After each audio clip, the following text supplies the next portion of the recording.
بحمد ربي أبدأ المنيرة ثم الصلاة والسلام السيرة على نبي اسمه محمد أبوه عبد الله منه مفرد. بسم الله والحمد لله والصلاة والسلام على من لا نبي بعده وعلى آله وأصحابه ومن اتبع هداه. أما بعد. La semaine passée, nous avions eu l'occasion ensemble de commencer l'explication de certains détails liés à cet événement-là, plus que significatif, qui s'est déroulé pendant l'année 3 de l'Hégire. Et l'année 3 de l'Hégire, si vous devez retenir une chose, c'est bataille de Uhud. Cette bataille-là, elle a eu lieu quelques jours après le mariage du prophète sallallahu alayhi wa sallam avec Zaynab bint Khuzayma, durant le mois de Shawwal, environ à la moitié de ce mois-là. J'ai écrit là-haut Shawwam, pour c'est une erreur de frappe, hein. C'est Shawwal. L'année 2 de l'Hégire, il y a eu cette bataille que l'on appelle la bataille de Badr, dans laquelle les mécréants de Quraysh, ils ont essuyé une défaite cuisante face aux musulmans.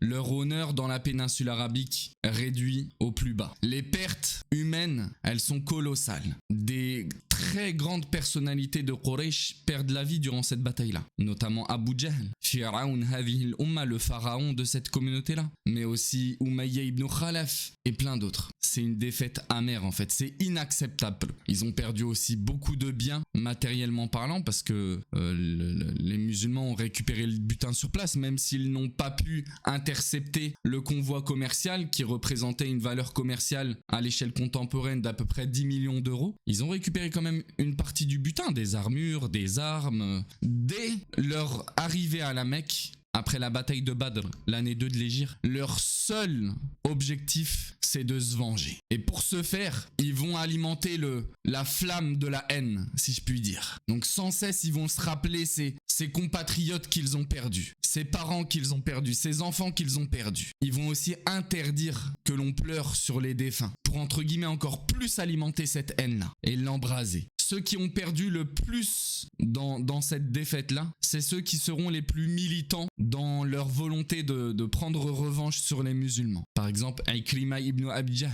le fils d'Abu Jahl, Abu Sufyan ibn Harb, Safwan ibn Umayya et d'autres. Ces gens-là, ce seront les têtes instigatrices de cette volonté de revanche. Ils vont même réquisitionner, vous savez, ce convoi commercial dont je viens de parler. Ils vont réquisitionner tous les profits qui ont émané de ce voyage commercial et ils vont le destiner à la préparation militaire pour prendre leur revanche sur les musulmans. 50 000 dinars. 50 000 dinars, il y a un an, ça faisait à peu près 9 millions d'euros. Lorsque j'avais fait ce cours-là à la mosquée de Beauvais, j'avais trouvé que ça faisait 9 millions d'euros. Et la semaine dernière, lorsque j'ai refait le calcul avec la valeur de l'or actuelle, 50 000 dinars égale 11 millions d'euros. Un an après, les mécréants de Quraysh sont prêts. Ils ont réussi à rassembler 3000 hommes, qu'ils ont tous réussi quasiment à équiper de côtes de mailles, dont 200 cavaliers. Et vous allez voir que ça a toute son importance dans cette bataille-là. Ils vont aussi emporter avec eux certaines de leurs femmes. On en retiendra 15 à peu près, dont la fonction sera de galvaniser les troupes. Avec ces préparatifs-là, les mécréants de Quraysh décident enfin de quitter la Mecque et de se diriger vers Médine. C'est une armée énorme. On se représente pas, mais 3000 personnes, c'est beaucoup. Essaye de rassembler ça dans un espace, c'est énorme. Il quitte Médine. Il quitte la Mecque, pardon. Le prophète sallallahu alayhi wa sallam, il n'est pas informé de cela. Jusqu'à ce que son oncle, encore mécréant à ce moment-là, affolé de la situation, décide de lui envoyer un messager qui va le tenir informé de tout ça, là. Et c'est là où tu vois, subhanallah, l'amour qu'il lui porte. Il est énorme, Al-Abbas ibn Abd al-Muttalib. Il lui envoie un messager qu'il tient au courant de tous les effectifs et de tous les mouvements. Le prophète sallallahu alayhi wa sallam, il reçoit cette lettre-là alors qu'il est avec certains de ses compagnons seulement. Il dit à ses compagnons qui étaient avec lui de ne rien dire. Un petit instant, le temps de digérer l'information et de l'analyser. Et après avoir analysé la situation, le prophète sallallahu alayhi wa sallam, il décide d'en faire l'annonce publiquement. Et l'état d'alerte, il est déclaré à Médine. Des patrouilles circulent dans toute la zone, même en dehors de Médine. Un certain nombre de compagnons du prophète sallallahu alayhi wa sallam se mobilisent pour protéger le prophète sallallahu alayhi wa sallam. Tout le monde dort aux côtés de ses armes et de son armure. Ça peut venir d'un moment à l'autre. Bien entendu qu'ils savent estimer à peu près la durée du voyage, mais on sait jamais. La guerre, c'est la tromperie. Quraysh approche et puis ils continuent leur route jusqu'à établir campement non loin de Médine, plus particulièrement à un endroit proche de la montagne de Uhud. Uhud n'est pas une simple montagne, mais plutôt une chaîne de montagnes de plusieurs kilomètres carrés. Dans certains hadiths, mention lui est faite, notamment dans ce qui est en lien avec la prière mortuaire. Lorsque le prophète sallallahu alayhi wa sallam, il nous vante le suivi du cortège funéraire, il nous dira Man shahida al-janazata hatta tusalla alayha falahu qirat. Celui qui suit le cortège funéraire jusqu'à ce qu'on prie sur le défunt, il a un qirat. Wa man shahidaha hatta tudfan falahu qiratan. Et celui qui suit le cortège funéraire jusqu'à ce qu'on enterre le défunt, alors il aura 2 qirats. Et les compagnons du prophète sallallahu alayhi wa sallam, ils demanderont mais c'est quoi un qirat ya Rasulallah? Et le prophète sallallahu alayhi wa sallam, il dira mithlu jabali Uhud. Dans une version, c'est l'équivalent de la montagne de Uhud en termes de récompense. Et c'est du coup parce que cette bataille-là, elle aura lieu à cet endroit-là qu'elle porte ce nom. Les mécréants de Quraysh, ils s'arrêtent non loin de cette montagne de Uhud. Et aussitôt qu'ils établissent campement, le prophète sallallahu alayhi wa sallam réunit ses compagnons, du moins les responsables militaires. Et il leur demande leur avis sur ce qui est en train de se dérouler. Qu'est-ce que vous en pensez? Et en fait, ce qu'il veut vraiment d'eux, c'est plutôt leur avis sur 2 choses. 2 choix possibles.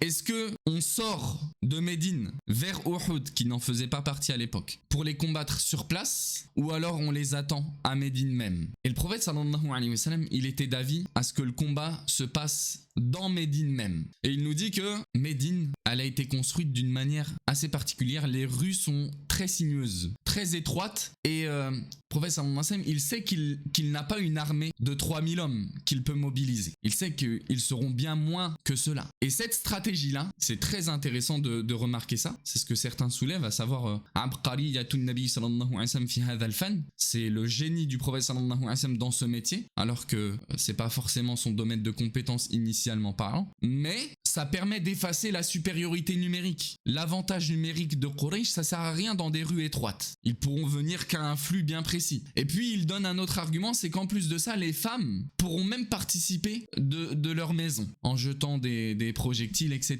etc. Il est de cet avis-là. Il y a une autre personne qui est de cet avis-là. Qui est cette personne? Abdallah ibn Ubay ibn Saloul, la tête des hypocrites de Médine, qui n'a pas encore manifesté clairement son hypocrisie, même si certains signes sont apparus. Lui, il est de cet avis-là. Vous pouvez vous en douter, il est de cet avis-là, c'est pas forcément pour la même raison que le prophète sallallahu alayhi wa sallam. Lui, ce qui est dit, c'est que son intérêt dans le fait que ça se passe dans Médine même, c'est qu'il pourra totalement esquiver le combat sans que ce soit remarqué. Mais beaucoup de jeunes compagnons du prophète sallallahu alayhi wa sallam, beaucoup de jeunes compagnons qui plus encore n'ont pas pu participer à la bataille de Badr, insistent pour que la bataille elle ait lieu à Uhud même, en dehors de Médine. Et parmi ces gens-là, il y a aussi Hamza ibn Abdil Muttalib, l'oncle du prophète sallallahu alayhi wa sallam et son frère de lait. Et il aura une phrase qui aura un grand rôle dans la persuasion du prophète sallallahu alayhi wa sallam. Il dira Wallazi anzala alayka al-kitab, par celui qui a descendu sur toi le livre, la at'umu ta'aman hatta ujadilahum bi sayfi kharij al-Madina. Par Allah, je ne m'alimenterai plus tant que je ne suis pas allé les combattre par mon épée en dehors de Médine. Le prophète sallallahu alayhi wa sallam, en voyant cet engouement de la part de ses compagnons, il décide de se rabattre sur leur avis à eux. Il aurait pu se maintenir sur son avis, mais il décide d'en faire autrement. Ce n'est pas sans déplaire à Abdallah ibn Ubay ibn Saloul. Le prophète sallallahu alayhi wa sallam, le jour du vendredi, donc le lendemain, il prie le Jumu'ah avec ses compagnons. Pendant cette prière-là, il les exhorte et puis il rentre chez lui. Et il se retrouve avec tous les combattants pour la prière du Asr. Et l'objectif, c'est de partir après la prière du Asr en direction de Uhud. Il réussit à rassembler 1000 hommes, dont 100 sont équipés de côtes de mailles, quelques cavaliers, une poignée de cavaliers, face à 200 de l'autre côté. Le prophète sallallahu alayhi wa sallam quitte Médine pour se rendre vers le terrain de la bataille, à savoir Uhud. On voit pas forcément très bien, mais c'est le point bleu. Avant d'arriver sur le champ de bataille même, le prophète sallallahu alayhi wa sallam, il décide de s'arrêter à un endroit non loin de Médine et d'inspecter les troupes dans l'optique d'ordonner à celui qui n'est pas apte à combattre de rentrer à Médine, parce qu'il verra en son sein des compagnons qui sont trop jeunes pour combattre. comme Abdallah ibn Omar. Il sera recalé, si je puis dire. Trop jeune.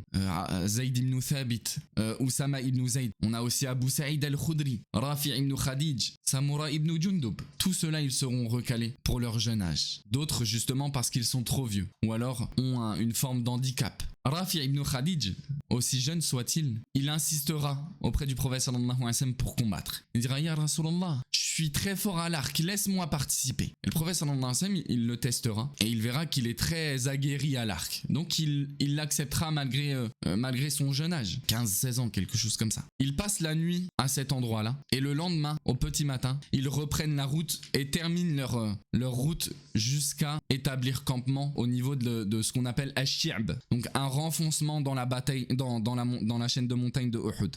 C'est cet endroit-là que vous voyez, Ash-Shi'b. Donc ils ont contourné le campement des associateurs qui se trouvent de ce côté-là pour contourner et venir établir campement ici. Il y a un événement qui se produira avant qu'ils arrivent à cet endroit-là qui est très important. C'est cette rébellion, cette mutinerie de la part des hypocrites au sein des rangs des musulmans. À leur tête, Abdallah ibn Ubay ibn Saloul, je l'ai cité tout à l'heure. Cette petite animation-là, le point orange que vous voyez, c'est justement cette mutinerie-là. Abdallah ibn Ubay ibn Saloul, à portée de vue de l'ennemi, alors qu'ils sont sortis de Médine, il décide de semer la zizanie dans les troupes. Et il dit, pour argument, si vous préférez, nous on voulait pas combattre en dehors de Médine, c'est pas notre combat, donc nous on repart. Et il arrive à emporter avec lui 300 hommes, sur les 1000 hommes du prophète sallallahu alayhi wa sallam. Déjà en insuffisance numérique, il repart avec 300 hommes. Ils deviennent du coup approximativement 700. 3000 contre 700. Le ratio il vient de passer de 1 pour 3 à 1 pour 4, même un peu plus que 1 pour 4. C'est pour dire, hein, imaginez-vous, faire un 1 contre 4. Certains savants relatent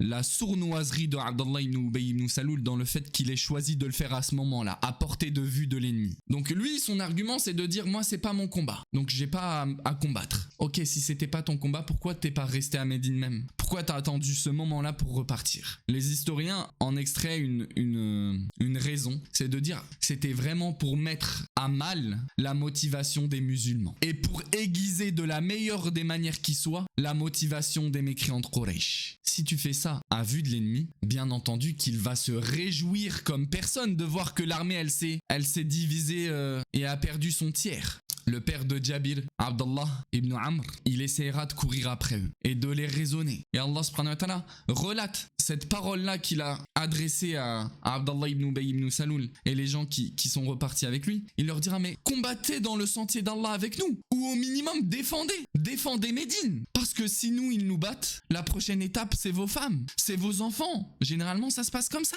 Donc il essaye de les raisonner. Si c'est pas pour Allah que vous faites ça, bah faites-le hamiyatan, pour une raison mondaine. Et ils diront, si on savait qu'il y a un combat qui allait avoir lieu, on serait resté avec vous. Regardez l'argumentation fallacieuse. En gros, pour eux, va pas y avoir de combat. Mais il va y avoir un combat. Ils sont aux portes de Médine et ils partiront. Et Abdallah ibn Amr, la seule parole qu'il leur adressera au final, c'est de dire Ab'adakumullah, qu'Allah vous éloigne. Fasayurnillahu ankum nabiyahu.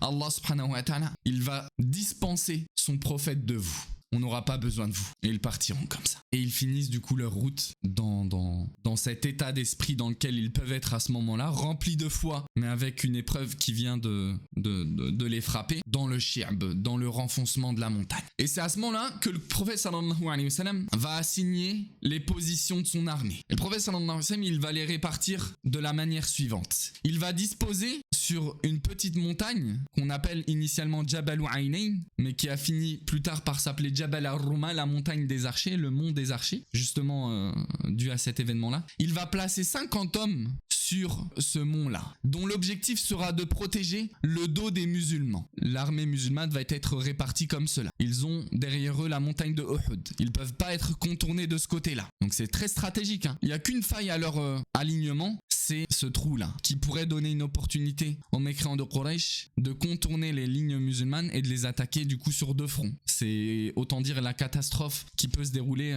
dans cette composition-là. Il les assigne sur cette montagne-là en tant qu'archers et il leur dit, votre devoir c'est de protéger notre dos. Et plus encore, il va vraiment leur donner un ordre très important et très poignant qui est le suivant. Si vous voyez les oiseaux picorer nos cadavres, alors ne quittez pas votre poste tant que je ne vous l'ai pas permis. Wa in ra'aytumuna hazamna al-qawm wa wata'nahum fala tabrahu makanakum hadha hatta ursila ilaykum. Et si vous nous voyez prendre le dessus sur l'ennemi et le piétiner, ne quittez pas vos positions tant que je ne vous l'ai pas permis. Un ordre du prophète sallallahu alayhi wa sallam qu'il fallait retenir. Regardez comment il a été très insistant. Vous ne bougez pas tant que je vous ai pas envoyé quelqu'un qui vous le permet. Sur l'aile gauche, par rapport à l'alignement des musulmans, c'est ici, il assignera Zubayr, dont l'objectif sera de contenir les attaques de la cavalerie des mécréants de Quraysh. Donc je le rappelle, 200 cavaliers. À la tête de qui il y a Khalid ibn al-Walid, fin expert en stratégie militaire, et qui aura son rôle dans le dénouement de cette bataille-là. Sur l'aile droite, le prophète sallallahu alayhi wa sallam, il assigne Al-Hubab ibn al-Mundhir, qui fera face de l'autre côté à Ikrima ibn Abi Jahl. Et en avant-garde, c'est-à-dire au centre, le prophète sallallahu alayhi wa sallam, il y établit les meilleurs soldats. C'est là qu'on retrouvera Abu Bakr, c'est là qu'on retrouvera Omar, c'est là qu'on retrouvera Hamza, c'est là qu'on retrouvera Mus'ab ibn Umayr. Il y établit les meilleurs soldats, justement parce que de ces soldats-là dépend le dénouement de la bataille, l'avancement ou la retraite. C'est pas il garde les meilleurs soldats derrière, non, il les met devant. Et après avoir assigné à chacun son rôle, le prophète sallallahu alayhi wa sallam, du coup, il parcourt les lignes dans le but de galvaniser ces dernières. Galvaniser ces dernières, c'est-à-dire les motiver en fait. Et l'une des formes d'encouragement qu'il va adresser à ses compagnons, ce sera une forme très symbolique. Il sortira son épée, il brandira son épée, et il la lèvera comme ça. Et il dira Man ya'khudhu hadha as-sayf bihaqqihi. Qui prendra cette épée et lui donnera son droit? Abu Bakr, il demande que ça. Omar ibn al-Khattab ne demande que ça. Ali ibn Abi Talib ne demande que ça. Az-Zubayr ibn al-Awam ne demande que ça. Mais le prophète sallallahu alayhi wa sallam, il a une idée en tête, il veut la donner à quelqu'un en particulier. Donc il réitère cette question-là. Man ya'khudhu hadha as-sayf bihaqqihi. Qui prendra cette épée et lui donnera son droit? Et un compagnon, qu'à ce moment-là peut-être on ne connaît pas forcément, qui s'appelle Abu Dujana, originaire de Médine, se lèvera alors et dira Wa madha haqquhu ya Rasulullah. Et quel est son droit au messager d'Allah à cette épée? Et le prophète sallallahu alayhi wa sallam, il lui répondra cette fois-ci en lui disant c'est que tu frappes avec le visage de l'ennemi jusqu'à ce qu'elle se brise, cette épée. C'est ça son droit. En gros, que tu combattes jusqu'à la mort, que tu ne t'arrêtes pas. Et Abu Dujana, il dira Ana akhudhuhu bihaqqihi ya Rasulallah. Moi je le prends et je lui donnerai son droit au messager d'Allah. Donc le prophète sallallahu alayhi wa sallam lui donnera.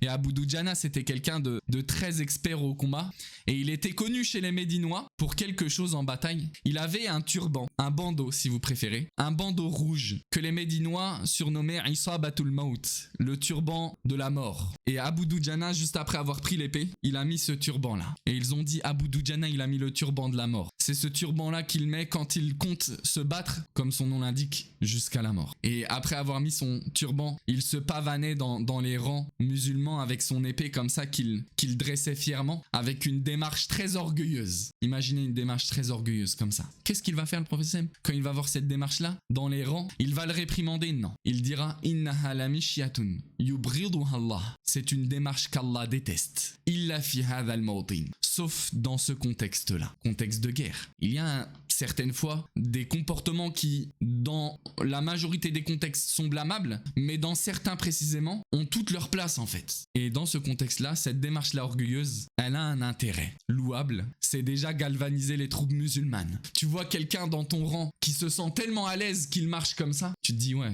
je suis bien entouré. Et l'ennemi, il voit quelqu'un dans les rangs marcher comme ça, il est apeuré. Mais c'est qui lui? C'est qui ce fou? Bon, ça fait peur quelqu'un de fou comme ça, qui ressent pas le contexte dans lequel on est. Tous peuvent perdre la vie d'un côté comme l'autre. Comprenez bien ça, contextualisez bien la chose. Donc tous ne pourront pas retrouver leurs femmes, leurs enfants, leurs frères et sœurs, leurs parents. C'est un contexte très particulier. Il faut pas dénuer cette bataille-là de ce sens-là, qui est même l'un des premiers quand on parle de bataille. Donc le prophète sallallahu alayhi wa sallam, il galvanisera ses troupes en leur rappelant la patience et l'obligation de lui obéir, et que dans la patience, il y a la victoire. De l'autre côté, Abu Sofyan lui aussi, il ne se privera pas de motiver ses troupes comme il le peut. Et parmi les formes de motivation qu'il déploiera, c'est le rôle de ces femmes-là qu'ils ont emportées avec eux, qui parcourront les rangs en s'exclamant sous forme un peu de poésie en disant In tuqatilu nu'aniq wa nafrishu namariq. Si vous combattez, on vous enlacera et on étendra les oreillers, c'est-à-dire on se donnera à vous. Wa in tudbiru nufariqu. Et si vous vous détournez du combat, alors on demandera la séparation. Firaqa ghayri wamiq. La séparation d'une personne qui ne vous aime pas. Donc il crie ça dans les troupes.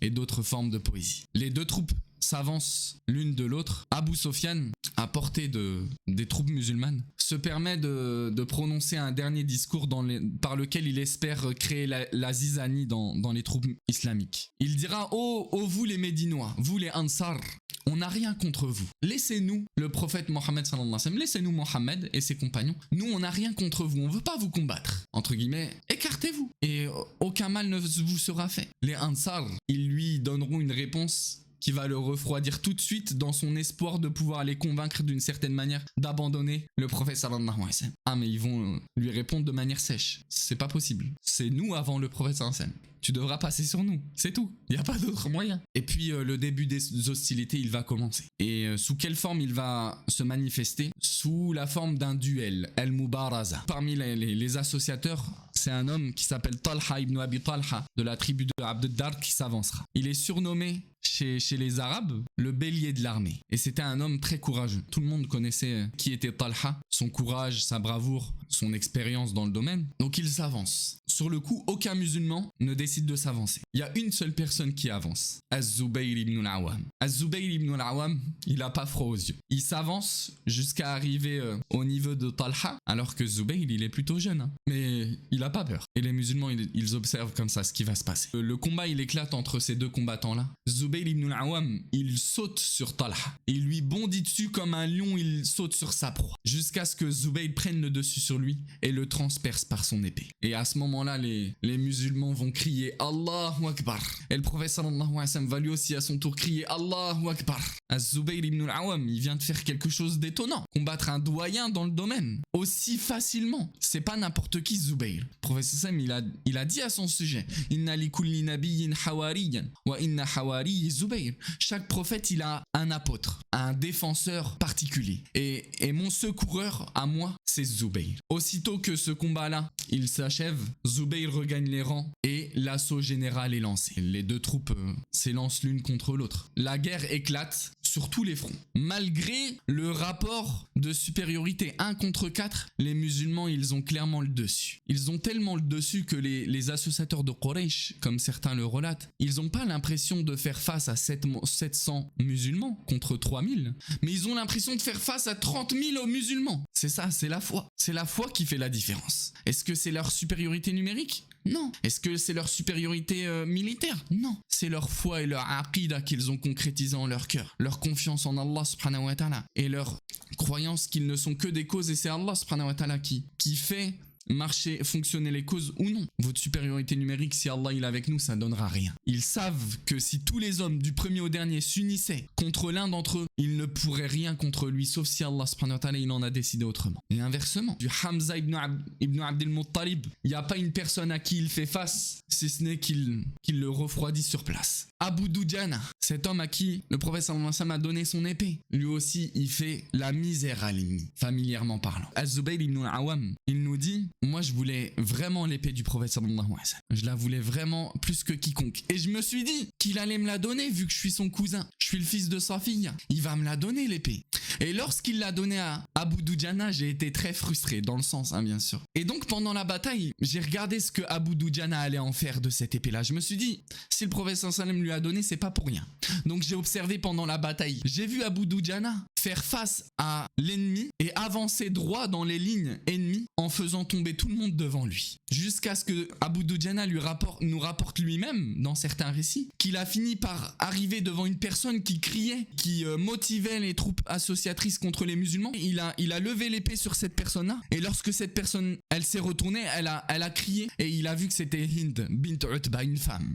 Et il a dit, je peux pas m'en prendre à une femme et me déshonorer d'avoir pris l'épée du prophète sallallahu alayhi wa sallam comme ça. Déjà en tant que musulman, mais en plus de ça, j'ai l'épée du prophète sallallahu alayhi wa sallam. Je peux pas, faire ça. Et donc il a rebroussé chemin, il est reparti dans l'autre sens. Que la bataille avance en faveur des musulmans ne veut pas dire qu'il n'y a aucune perte du côté des musulmans. Il y aura des pertes. Le premier qui nous vient à l'esprit parmi les musulmans qui sont tombés lors de cette bataille, c'est Hamza, le lion d'Allah. Hamza, l'oncle du prophète sallallahu alayhi wa sallam. Dans la première phase de la bataille, il perdra la vie. L'homme qui viendra à bout de lui, c'est quelqu'un qui a toute son importance dans notre religion et son nom c'est Wahshi ibn Harb. C'était un esclave abyssin qui appartenait à Jubayr ibn Mutaim, qui se convertira à l'islam plus tard. Mais Jubayr ibn Mutaim, il a une dent contre Hamza par rapport aux pertes qu'il a essuyées pour la bataille de Badr. Avant la bataille, il ira voir, avant que l'armée ne quitte la Mecque, il ira voir Wahshi et il lui dira, tu veux être libre? Wahshi dit, bien sûr que oui. Une chose contre ta liberté, que tu assassines Hamza pendant la bataille. Wahshi ibn Harb, il acceptera ça. Il nous dit lui-même, parce que plus tard il s'est converti à l'islam, j'ai assisté à la bataille de Uhud. Mon seul objectif, je n'avais de volonté que de faire ce par quoi j'allais gagner ma liberté, à savoir tuer Hamza. C'était connu des abyssins à ce moment-là. Ils étaient vraiment experts au jet de lance. Et ils rataient rarement sa cible. Et donc il a dit, moi j'ai observé Hamza pendant la bataille. Hamza, il venait à bout de chaque ennemi. Et dès que j'ai été assez proche de lui pour l'atteindre, je lui ai lancé ma lance. Je l'ai transpercé en plein ventre. Ma lance, elle a transpercé son ventre. Elle est ressortie entre ses jambes. Et Hamza, lorsqu'il a reçu cette lance-là, il m'a observé, il a vu que c'était moi qui lui avais lancé. Et il s'est approché de moi. Mais Hamza, quelques pas après, il tombera. Donc c'est une perte pour les musulmans. Et pour le prophète sallallahu alayhi wa sallam, ça c'est sûr.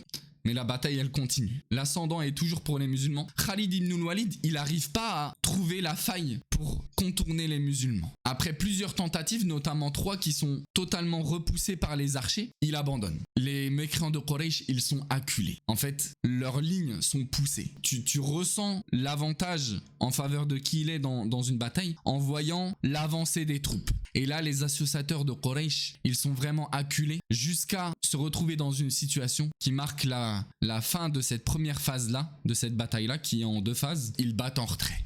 Ils battent en retrait les associateurs de Quraysh. Donc ils commencent à abandonner leurs camarades. Ils commencent à abandonner même leur matériel. Ils fuient jusqu'à regagner le campement. Certains compagnons, ils nous disent, dans cette phase-là, on a même vu les femmes qui étaient abandonnées par les associateurs de Quraysh.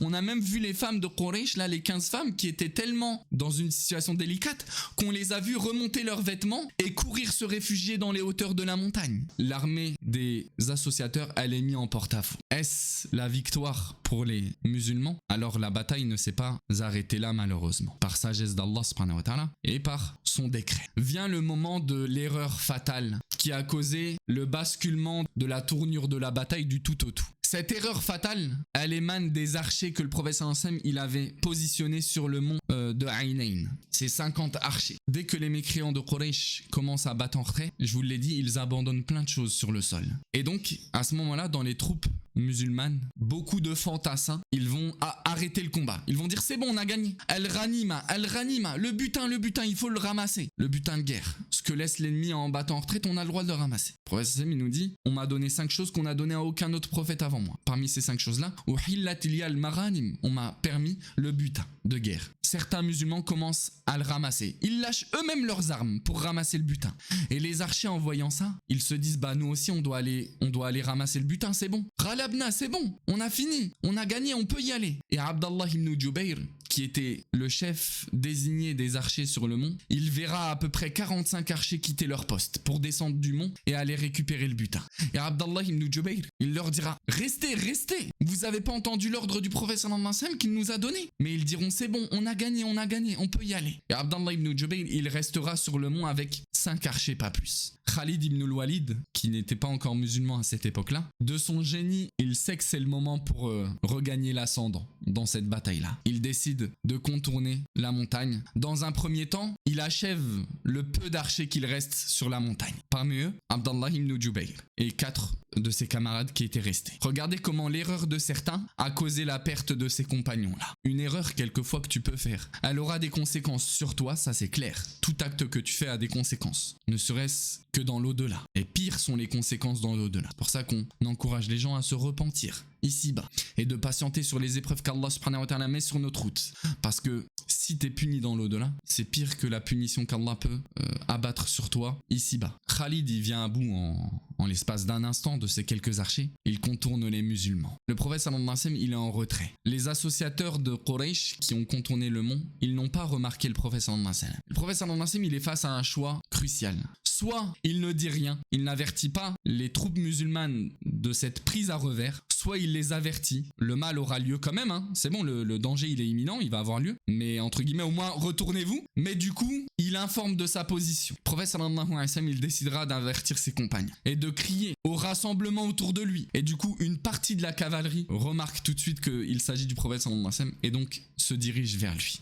Et le prophète sallallahu alayhi wa sallam va passer l'instant le plus périlleux de sa vie, comme les historiens nous le racontent. Vers lui se dirige une partie de la cavalerie, pas tous, pas les 200, mais quand même une partie, parce que les autres ils sont partis acculer les musulmans et les prendre à revers. Et le prophète sallallahu alayhi wa sallam, il est entouré que de 9 compagnons à ce moment-là. 7 Médinois et 2 compagnons originaires de la Mecque, j'ai nommé Saad ibn Abi Waqqas et Talha ibn Ubaydillah. Donc laissez-moi vous parler dans un premier temps de ce qui se passe dans les lignes de l'armée musulmane avant de vous parler de ce qui arrive au prophète sallallahu alayhi wa sallam. Les associateurs de Quraysh qui ont commencé à battre en retrait, ils entendent ces bruits de galop et ils se disent ah, il se passe quelque chose. Ils se retournent, ils voient que Khalid ibn Walid il a contourné les musulmans. Donc c'est à ce moment-là que les associateurs qui avaient commencé à battre en retrait, ils reprennent leurs armes, ils repartent en direction du combat. Donc la qualité est très mauvaise, hein, mais ça donne ça là. C'est l'anarchie dans les troupes islamiques. Et la réaction des musulmans à ce moment-là, on peut la catégoriser en 3 réactions possibles. La première réaction, c'est ceux qui vont prendre la fuite. Il y a des musulmans qui vont prendre la fuite à ce moment-là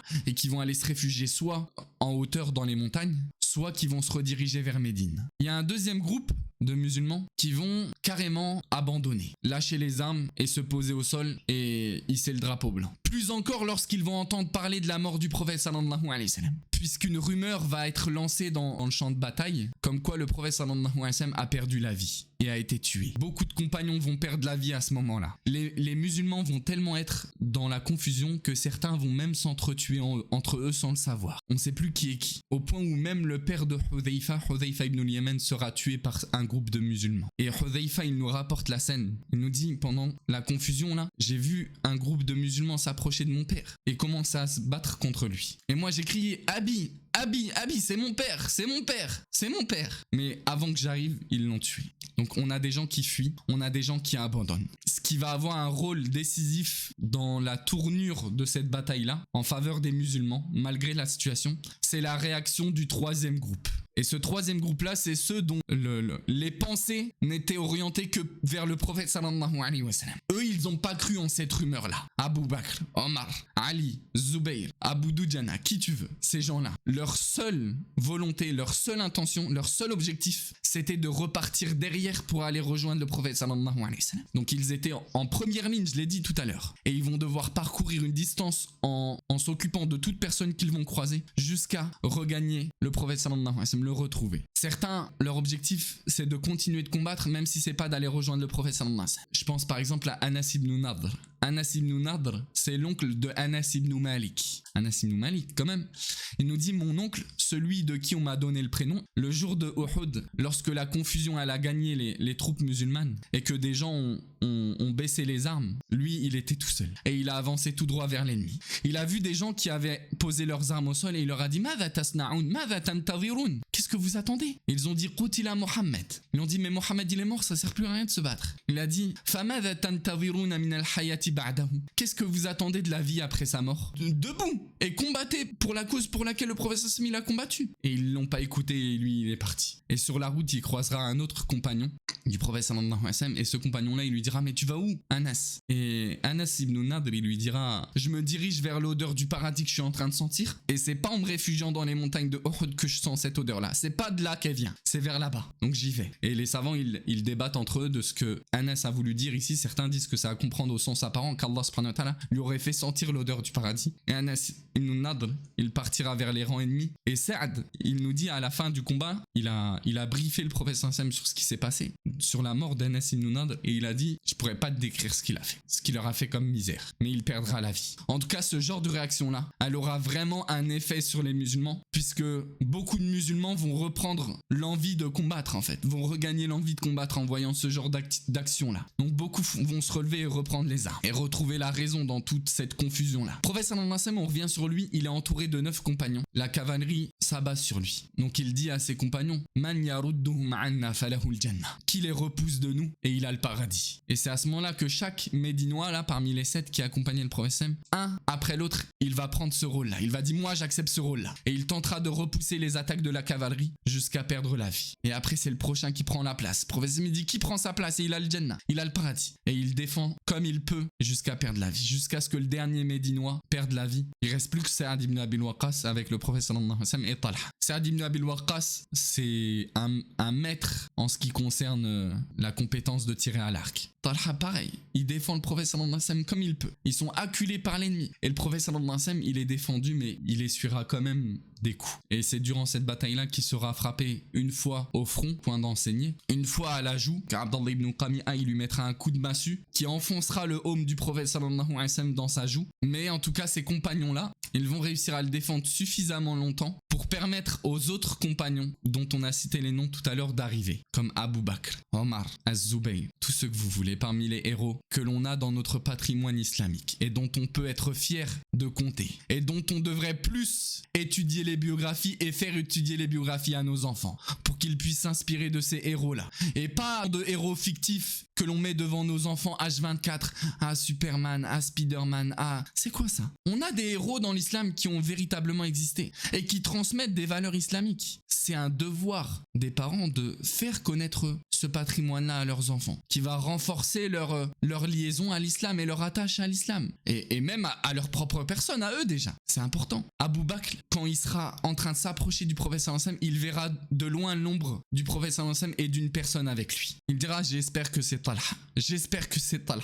Et c'était Talha. Les compagnons du prophète disaient la bataille de Uhud, elle appartient à Talha. En fait, pour eux, il a eu le rôle le plus décisif pour eux, le plus prestigieux, parce qu'il a défendu le prophète sallallahu alayhi wa sallam comme personne. Ces compagnons-là, ils arrivent à entourer le prophète sallallahu alayhi wa sallam jusqu'à former une petite vingtaine de personnes autour de lui. L'élite, elle arrive. Parmi eux, Abu Talha, par exemple, je vous l'ai mis ici contre. C'est pas Talha, c'est Abu Talha. C'est le mari de la mère de Anas ibn Malik, Sulaym. Il arrive auprès du prophète sallallahu alayhi wa sallam et lui aussi, il était très fort à l'arc. Et il protège le prophète sallallahu alayhi wa sallam par sa corpulence, par son corps, de toutes les attaques, flèches, pierres, coups. C'est lui qui prendra. Et le prophète sallallahu alayhi wa sallam, il lève sa tête au-dessus d'Abu Talha pour regarder l'ennemi et lui dire tire sur lui. Et Abu Talha il lui dit mets pas ta tête comme ça à découvert. Reste derrière moi. Nahriduna nahrik. Il dira je préfère que ce soit moi plutôt que toi qui prenne. Abu Dujana pareil, de loin il verra que le prophète sallam il est en danger et mettra son dos en tant que bouclier pour le prophète sallallahu alayhi wa sallam. Les flèches elles le touchent, les coups de lance le touchent, il bouge pas, il a pas prévu de bouger. Même parmi les femmes, certaines se distingueront plus que de nombreux hommes durant cette bataille-là. Comme Amara. Elle était à Médine lorsque les hostilités ont commencé, mais des combattants sont venus battre en retraite à Médine, j'en ai parlé tout à l'heure. Elle a vu des hommes comme ça courir vers Médine. Qu'est-ce qui se passe si vous battrez en retraite? C'est mauvais signe. Elle voit un homme comme ça qui part avec son épée, qui court vers Médine, en train de fuir. Et donne-moi ton épée. Elle a pris l'épée et elle est partie. Et elle est partie défendre le prophète sallallahu alayhi wa sallam, jusqu'à recevoir des blessures même de certains. Ce petit groupe-là, il finit par former un cortège dont l'initiative sera de se mettre hors de portée des attaques ennemis dans le renfoncement de la montagne à Shi'ab. Et ils arriveront à se frayer un chemin, à repousser les attaques ennemies. Surtout que les attaques ennemies, elles se sont beaucoup calmées à ce moment-là. Pourquoi? Parce que depuis la rumeur de la mort du prophète sallallahu alayhi wa sallam, il y a beaucoup d'associateurs qui ont arrêté de combattre aussi. Ils s'occupent, vous savez comment? En mutilant les corps des musulmans. Les associateurs de Quraysh, durant cette bataille-là, ils ont mutilé les corps des musulmans. Le corps de Hamza, qui a été mutilé par Hind bint Utba. Donc on leur coupait leurs oreilles, leur nez, même certains plus que ça, le prophète sallallahu alayhi wa sallam sera mis à l'abri. Un dernier groupe d'associateurs tenteront d'aller s'en prendre au prophète sallallahu alayhi wa sallam et de le rejoindre dans les hauteurs ou des montagnes, mais ils seront tout de suite repoussés par les compagnons du prophète sallallahu alayhi wa sallam avec l'avantage de la hauteur. Et s'en suivra du coup cette conversation-là iconique qu'il y a eu dans la bataille de Uhud entre Abu Sofyan et le prophète sallallahu alayhi wa sallam dans les hauteurs de la montagne. Abu Sofyan, il s'approche du renfoncement là de la montagne et du coup il leur parle. Est-ce qu'il y a parmi vous Abu Bakr? Est-ce qu'il y a avec vous Omar? Personne ne répond. Le prophète sallam il leur dit répondez pas. Et après il dira que Uzza soit élevé. C'était une de leurs divinités. Et le prophète sallam il dira vous répondez pas? Regardez subhanallah, lorsqu'il était question de shirk, prophète il leur a dit de répondre. Ils ont dit qu'est-ce qu'on répond? Dites Allahu a'la wa a'az. Allah il est plus élevé encore et plus puissant encore. Et après Abu Sofyan il dira justement ce qu'on vous a fait aujourd'hui c'est en échange de ce que vous nous avez fait à Badr. Et Omar ibn al-Khattab il prendra la parole par cette iconique phrase qu'il dira non vous nous avez pas rendu la monnaie de notre pièce parce que nous nos morts ils sont au paradis et vous vos morts ils sont en enfer. Et Abu Sofyan terminera en disant rendez-vous l'année prochaine à Badr. Et tout de suite l'armée des associateurs de Quraysh battra en retrait. Elle quittera Uhud et elle repartira en direction de la Mecque. Et c'est ce qui fait d'ailleurs que beaucoup d'historiens hésitent à décrire la bataille de Uhud comme une défaite pour les musulmans. Parce que pourquoi Abu Sofyan il est parti directement? Normalement quelqu'un qui gagne une bataille il reste. Le prophète Sam il est resté 3 jours après la bataille de Badr sur le terrain de Badr pour appuyer sa victoire. Mais eux ils sont partis directement. En général quelqu'un qui part comme ça directement, c'est pas quelqu'un qui a vraiment gagné. C'est quelqu'un qui a peur des représailles. Ils partent directement. Et les musulmans, du coup, vient le moment pour eux de faire le bilan des pertes. Donc on y observe notamment Hanzala dont la mort est très particulière. Le prophète sallallahu alayhi wa sallam, il dira à ses compagnons, allez demander à sa femme qu'est-ce qui se passe avec Hanzala. Parce que je vois que les anges sont en train de le laver. Et sa femme, elle racontera que Hanzala, au moment de l'appel à la bataille, il était en train de faire ce qu'un homme peut faire avec sa femme. Et qu'il est parti directement sans avoir le temps de faire les grandes ablutions. C'est parmi les mérites de cet homme-là, on appelle Hanzala al-Ghassil. Mais aussi Hamza dont on a parlé tout à l'heure. Et le prophète sallallahu alayhi wa sallam, lorsqu'il apprendra la mort de Hamza, il pleurera. Et Ibn Mas'ud, il nous dit, j'ai jamais vu le prophète sallallahu alayhi wa sallam pleurer pour quelqu'un comme je l'ai vu pleurer pour Hamza. Tout en, bien entendu, acceptant le décret d'Allah subhanahu wa ta'ala. Mais les pleurs ne sont pas une opposition au décret d'Allah subhanahu wa ta'ala. Il y a aussi un homme qui sera retrouvé parmi les morts, qui s'appelle Sa'd ibn al-Rabi'. Le prophète sallallahu alayhi wa sallam, tandis qu'il est avec ses compagnons en train d'observer les défunts, il dira, est-ce que vous avez vu Sa'd ibn al-Rabi'? Ils ont dit non. Ils ont dit, allez le chercher. Passez-lui le salam de ma part et demandez-lui comment il va. Et c'est Zayd ibn Thabit qu'il trouvera parmi les gens tombés, mais chez qui il reste un souffle de vie et qui lui dira, oh Sa'd, le prophète sallallahu alayhi wa sallam te passe le salam et te demande comment tu vas. Et Sa'd il lui dira, wa alayhi salam wa rahmatullahi wa barakatuh. Il lui rendra le salam et lui dira qu'il se sent bien, qu'il sent l'odeur du paradis. Et il dira, dis aux Médinois qu'ils n'ont aucune excuse auprès d'Allah subhanahu wa ta'ala si un mal est fait au prophète sallallahu alayhi wa sallam alors qu'il leur reste un œil qui est capable de cligner. Et il perdra la vie après ces mots-là. Le prophète sallallahu alayhi wa sallam il ordonnera que les morts de Uhud soient enterrés à Uhud même. Et aujourd'hui vous pouvez visiter cet endroit-là qu'on appelle le cimetière des martyrs de Uhud si vous allez à Médine. Et la bataille de Uhud elle a énormément de sagesse. Et certains disent que c'est la bataille la plus importante pour les musulmans en termes de leçons qu'ils ont pu apprendre de cette défaite-là, si on parle de défaite. Et la plus importante, c'est celle que Ibn al-Qayyim rahimahullah cite dans Zad al-Ma'ad, à savoir, c'est qu'il n'y a pas de victoire dans la désobéissance à Allah et à son messager. Et ça, c'est une leçon qu'Allah subhanahu wa ta'ala a voulu par cette bataille-là, qu'il a voulu que l'on assimile jusqu'aujourd'hui. Sachez que l'on n'aura jamais secours, on n'aura jamais victoire en tant qu'individu, en tant que communauté, dans la désobéissance à Allah subhanahu wa ta'ala et dans la désobéissance au messager. Allah subhanahu wa ta'ala nous dit dans le Coran, فَلْيَحْذَرِ الَّذِينَ يُخَالِفُونَ عَنْ أَمْرِهِ أَنْ تُصِيبَهُمْ فِتْنَةٌ أَوْ يُصِيبَهُمْ عَذَابٌ أَلِيمٌ. Que prennent garde ceux qui contredisent son commandement, le commandement du messager, que ne les touche des troubles ou que ne les touche un châtiment douloureux. Et c'est pas pour rien qu'ils ont pu, après cela, battre des armées immensément supérieures à la leur en nombre et en préparation militaire. Mais tout ça par l'obéissance à Allah subhanahu wa ta'ala. Et beaucoup d'entre nous aujourd'hui on se demande, en observant notre situation sur terre, à quel point on est faible, alors qu'on est la communauté qui représente le plus d'adhérents, si je puis dire. On est faible sur terre. Chaque endroit où tu nous trouves sur terre, on est faible. Alors qu'on est nombreux en nombre. Pourquoi? Essaye d'observer ce genre de récit-là et d'en tirer les bonnes conclusions et les bonnes sagesses. Pas de lire cette histoire-là comme un conte de fées, comme je le dis souvent, mais comme un fait qu'on doit se rappeler régulièrement. Il n'y a pas de victoire dans la désobéissance à Allah subhanahu wa ta'ala. Il y a eu aussi d'autres intérêts dans cette bataille-là, comme le fait de faire apparaître les hypocrites qui s'étaient immiscés dans les rangs musulmans en pensant qu'ils allaient gagner tout le temps. Non. Allah subhanahu wa ta'ala fait partie de sa sagesse de quelquefois donner la défaite à la vérité, de quelquefois faire triompher le faux sur le vrai, justement pour concrétiser l'épreuve qui est le but de cette création-là. Si les musulmans gagnaient toujours, si la vérité gagnait toujours, il n'y aurait aucun défi, tout le monde embrasserait la vérité. Il n'y aurait plus aucun défi sur terre si tout le temps le vrai triomphait. Non, il faut que le faux triomphe quelquefois. Mais la fin victorieuse, c'est pour la vérité, catégoriquement. Et on va va s'arrêter là-dessus. نسأل الله تعالى بأسمائه الحسنى وصفاته العلى أن يغفر لنا وأن يرحمنا. اللهم فقهنا في الدين، اللهم وفقنا لكل خير واحفظنا من كل شر، وسبحانك اللهم وبحمدك أشهد أن لا إله إلا أنت أستغفرك وأتوب إليك، وصلى الله وسلم على نبينا محمد وعلى آله وأصحابه أجمعين. بارك الله فيكم والسلام عليكم ورحمة الله وبركاته.